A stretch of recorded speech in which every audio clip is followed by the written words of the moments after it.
দেশ স্বাধীন হওয়ার পরও ছাত্রছাত্রীরা দেশ গড়ার জন্য আপ্রাণ চেষ্টা করে যাচ্ছে।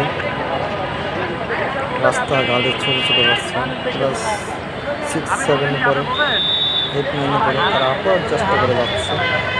দেশ স্বাধীন হয়েছে, এই দেশটাকে সুন্দর করে গঠন করার জন্য রাস্তাঘাটে কোনো যানজট যেন সৃষ্টি না হয়।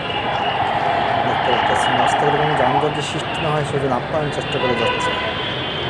5ই আগস্টে দেশ স্বাধীন হয়েছে, এখনও তারা চেষ্টা করে যাচ্ছে দেশটাকে সুন্দরভাবে গঠন করার জন্য। দেশটাকে আরও উন্নত হয়, আমাদের দেশে যদি দারিদ্রতা না থাকে, ছোটো ছোটো বাচ্চারা স্কুল দিয়ে দেশ গড়ার জন্য উঠে করে লাগছে, কত চেষ্টা করছে। এই সারাদিন রৌদ্রে উঠে দাঁড়িয়ে থেকে যানজট সৃষ্টি থেকে দেশবাসীকে মুক্ত করতেছে, যা পুলিশ প্রশাসন টানা আজকে থেকে 53 বছর দেশ স্বাধীন হয়েছে। 53 বছর এত সুন্দরভাবে দেশ পরিচালনা করতে পারে না কোনো সরকার।